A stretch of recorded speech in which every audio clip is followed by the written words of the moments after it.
Brevísimo, un programa radial dedicado al relato corto, letras, autores y viajes que nos hacen soñar en pocas palabras.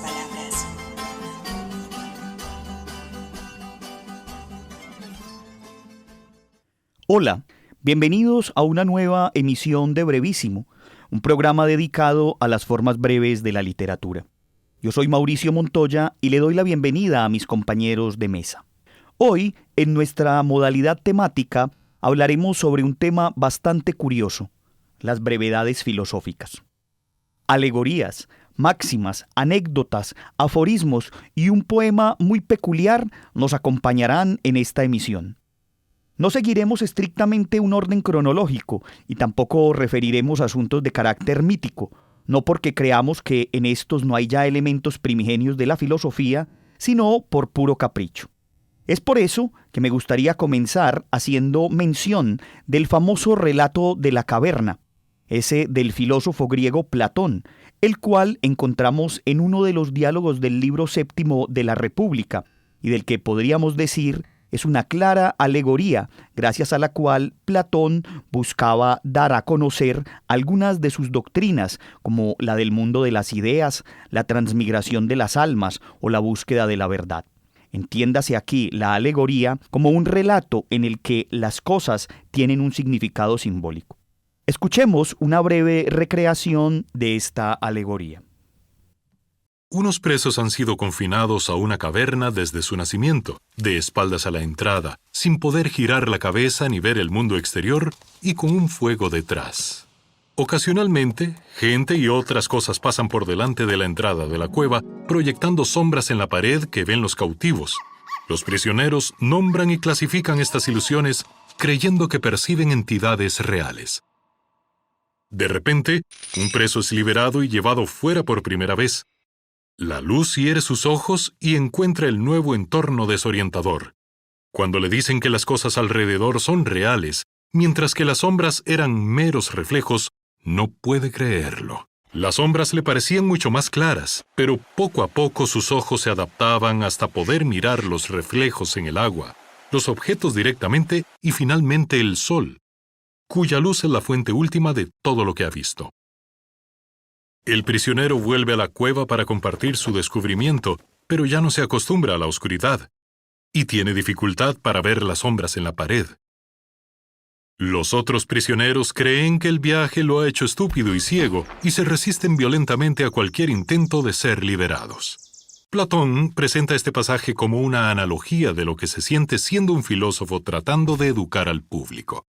La mayoría de las personas no solo está cómoda en su ignorancia, sino que es hostil a cualquier persona que la señala. Diógenes Laercio fue uno de los primeros historiadores de la filosofía. Su obra Vidas, opiniones y sentencias de los filósofos más ilustres es una de las más importantes del mundo antiguo. En sus 10 libros sintetiza de manera magistral el corpus de la filosofía antigua, escribiendo sobre decenas de filósofos, entre ellos Heráclito, Diógenes el Cínico, Epicuro, Epicteto, de los que hablaremos en este programa debido a sus obras de carácter breve. Vale decir que sobre Diógenes Laercio, Michel de Montaigne escribió en su ensayo titulado De los libros lo siguiente: lamento que no tengamos una docena de Laercios, o al menos que el que tenemos no sea más extenso y más explícito, pues me interesa por igual la vida de los que fueron grandes preceptores del mundo, como también el conocimiento de la diversidad de sus opiniones y el de sus caprichos.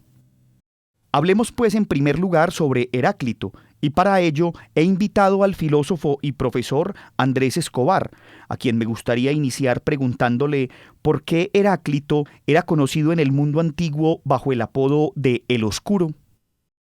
Bien, sobre esta primera pregunta, Heráclito es un filósofo que se ubica en el tiempo en el siglo V a.C., vive en la ciudad de Éfeso, actualmente un territorio en Turquía, y pues el apelativo de oscuro es muy interesante porque refiere a que él presenta su filosofía, su pensamiento de una manera muy enigmática, usa unas figuras retóricas bien especiales, usa muchísimas metáforas y expresiones que parecieran mensajes encriptados. Es poético, es abstracto a la hora de hablar muchas veces y definitivamente tiene como concepto central el logos y lo presenta, repito, de una manera bastante particular y enigmática. Andrés, hablemos ahora de esa sentencia famosa de Heráclito que algunos dicen que es apócrifa. Nadie se baña 2 veces en el mismo río. ¿Cómo podemos interpretar esto? Nadie se baña 2 veces en el mismo río. Esa es la frase por la que me estás preguntando. Y precisamente esta frase nos remite a un presupuesto fundamental en la filosofía de Heráclito, y es precisamente que él entiende que la realidad está constantemente cambiando, fluyendo. Es un estado perpetuo de la realidad, del cosmos, del mundo, según Heráclito. Y en ese orden de ideas, pues, por ejemplo, vos te podés tropezar en el mismo punto 2, 3 veces, pero nunca la experiencia va a ser igual. Siempre es como si uno cayera la primera vez.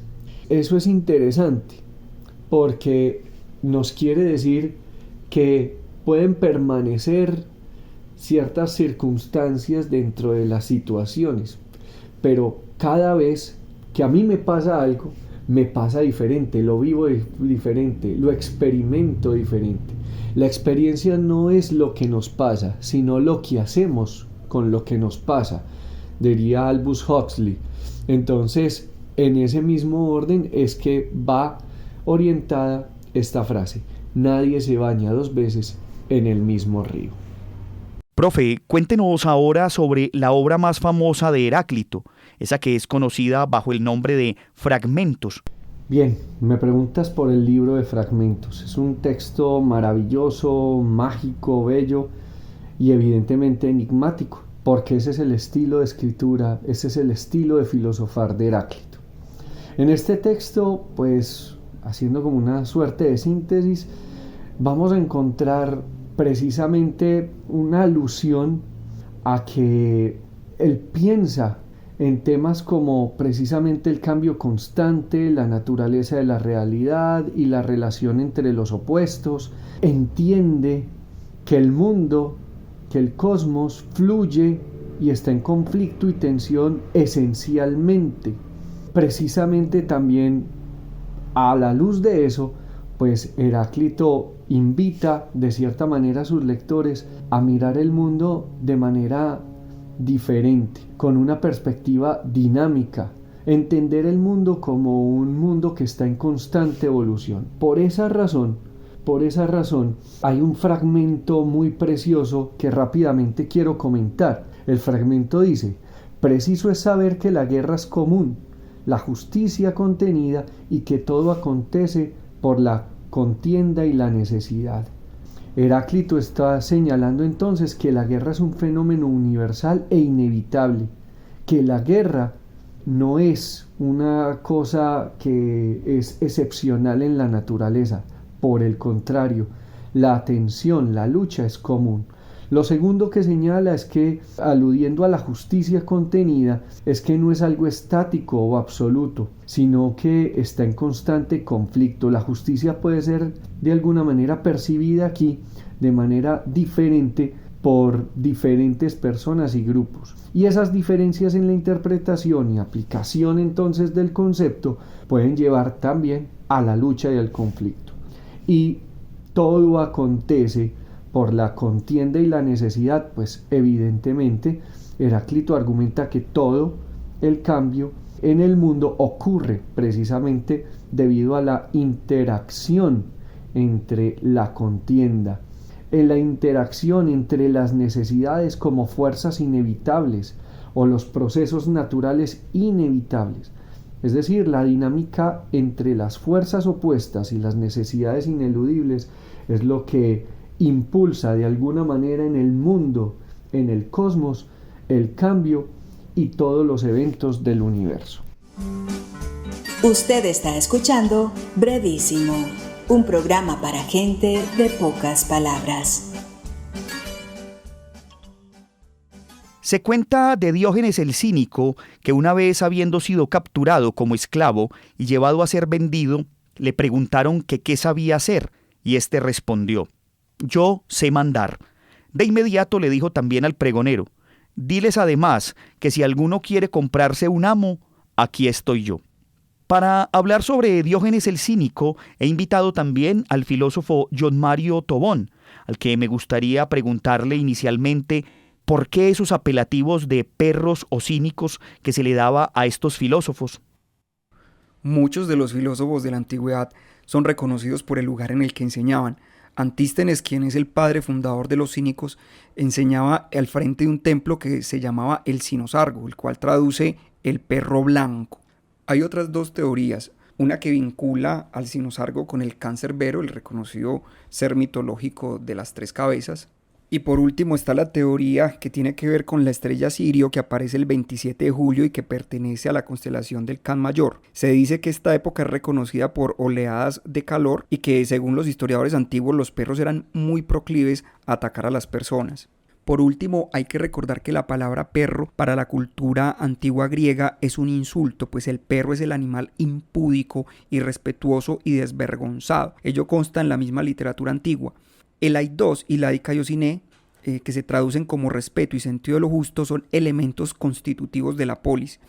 El respeto es fundamental para la convivencia cívica y el carácter especial que asumían estos filósofos los hacía ver como personas desvergonzadas e irrespetuosas en términos de lo cívico.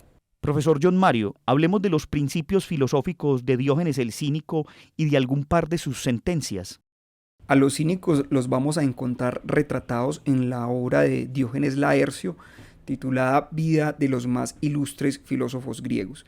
Ahí vamos a encontrar breves máximas de las cuales nos va a decir Carlos García Gual en su obra La secta del perro, que estas diatribas tienen un mensaje filosófico, tienen un saber moral y una incitación a la risa.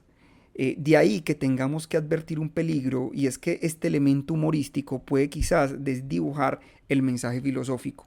Los cínicos no son una escuela filosófica ortodoxa, son más bien un movimiento cultural, un movimiento filosófico. Sin embargo, podemos hablar de algunos elementos comunes. Lo primero que podemos decir es que el recurso comunicativo del cínico es la acción. La acción va por encima del discurso. Una anécdota que nos ilustra esto muy bien se la debemos al cínico más reconocido de la jauría, que es Diógenes de Sinope. Platón, en una reunión en el Ágora, había definido al hombre como bípedo implúmedo, a lo cual, a los días, Diógenes despluma un gallo, lo tira al centro de la reunión, al centro del Ágora, y dice: «He ahí el hombre de Platón». Vemos entonces cómo de manera maravillosa se utiliza la acción para desenmascarar la falsedad. Otra anécdota que podemos recordar es que cuando las personas salían del estadio, Diógenes intentaba ingresar a este. Podemos imaginar a todo ese tumulto de personas y Diógenes yéndose en contravía, chocando contra todos. Cuando a él le preguntaban qué es lo que estaba intentando hacer, él decía que a esto es que me voy a dedicar toda la vida. Podemos ver cómo el filósofo tiene un papel social, tiene una vocación social, y es llevarle la contraria a la sociedad, a una sociedad que posiblemente está enferma. Esto nos lleva evidentemente a un segundo elemento, y es que es la filosofía que se erige en torno a la risa como ironía.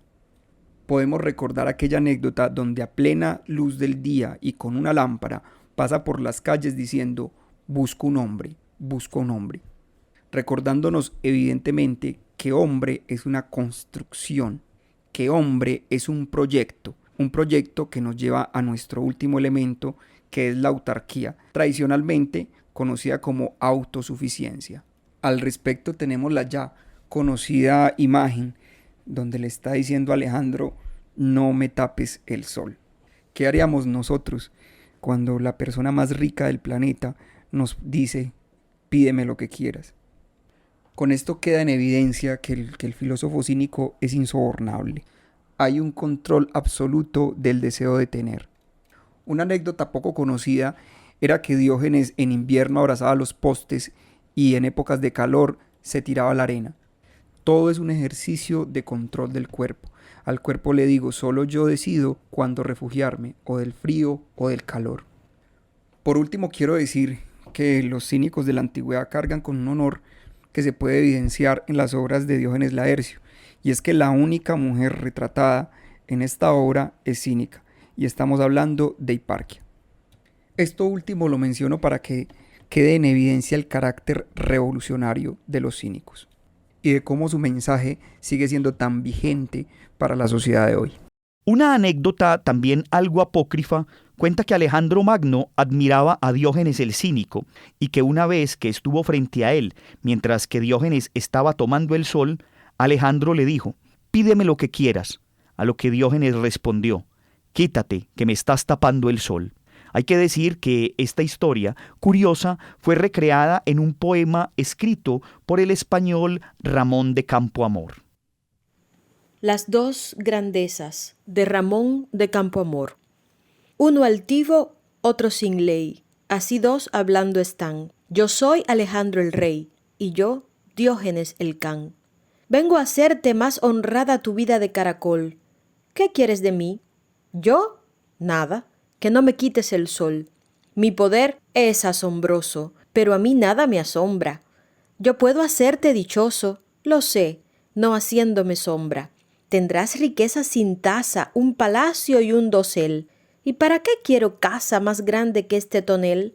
Mantos reales gastarás de oro y seda. Nada, nada. ¿No ves que me abriga más esta capa remendada? Ricos manjares devoro. Yo con pan duro me allano. Bebo el chipre en copas de oro. Yo bebo el agua en la mano. ¿Mandaré cuando tú mandes?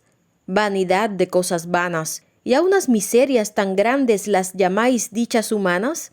Mi poder a cuantos gimen va con gloria a socorrer. La gloria capa del crimen, crimen sin capa, el poder. Toda la tierra iracunda tengo postrada ante mí, y eres el dueño del mundo no siendo dueño de ti. Yo sé que, del orbe dueño, seré del mundo el dichoso.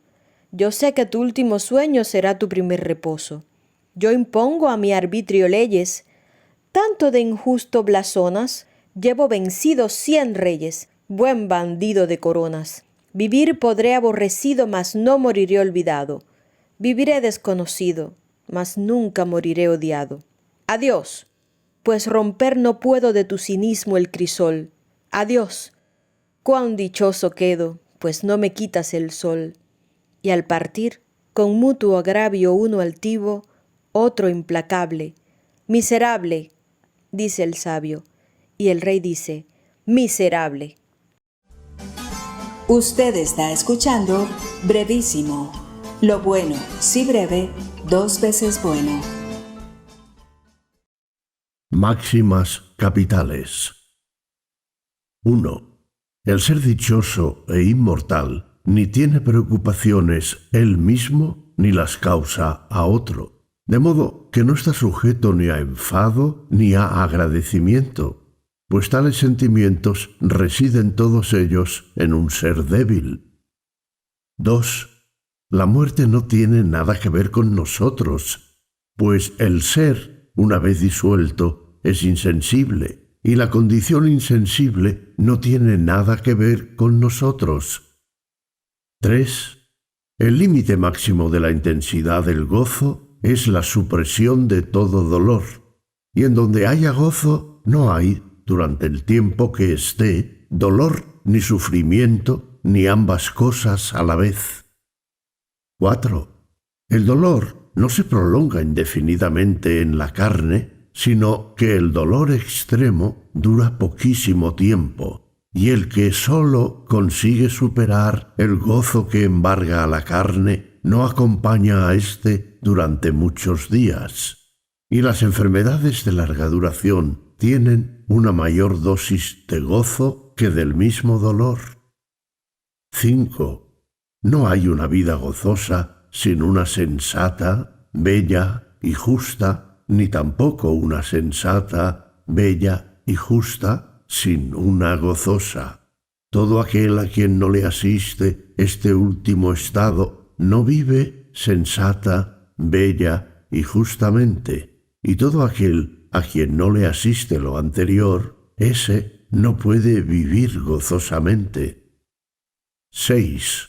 Es un bien conforme a la naturaleza poner todo interés por conseguir seguridad frente a las personas por los medios que uno sea capaz de procurarse ese objetivo.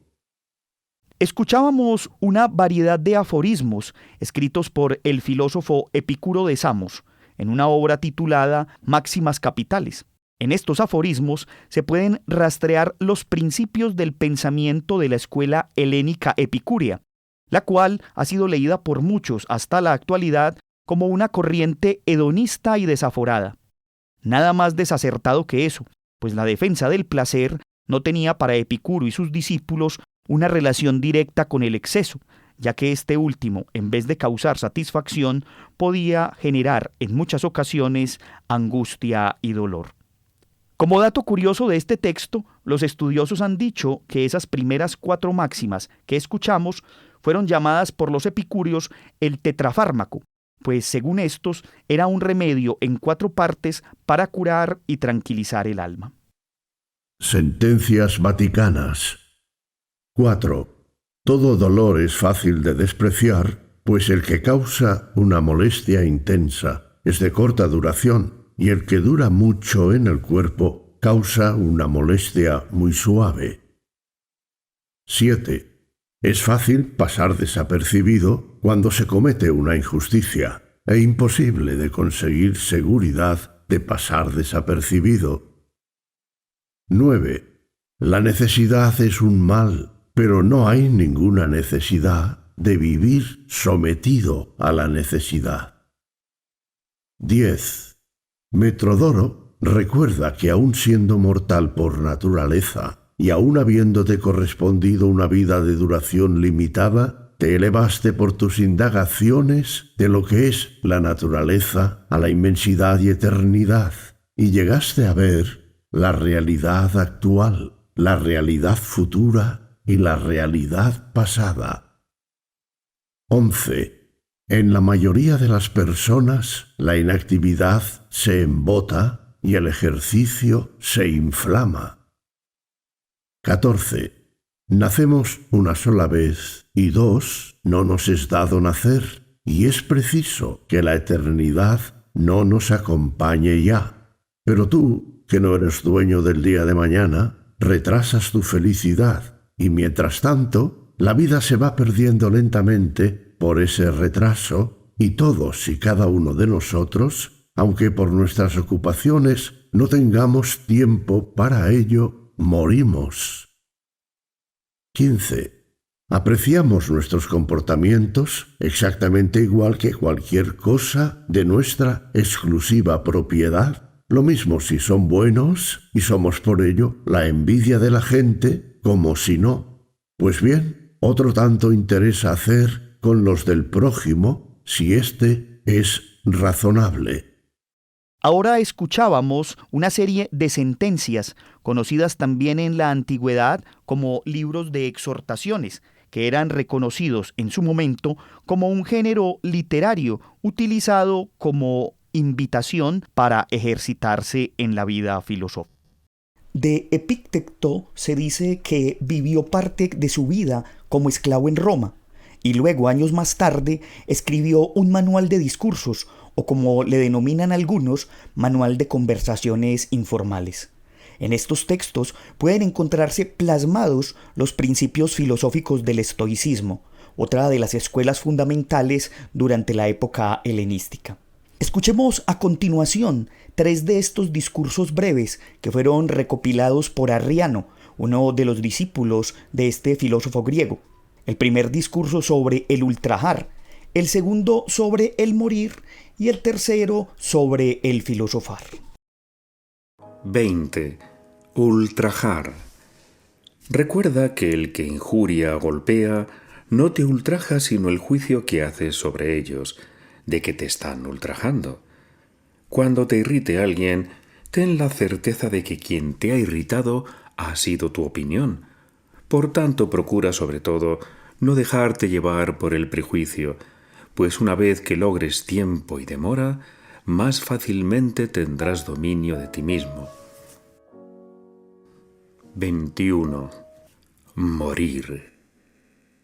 Que ante tus ojos aparezcan cada día la muerte, el destierro y todas las cosas aparentemente terribles, sobre todo la muerte, y nunca pensarás en nada indigno ni estarás demasiado deseoso de algo.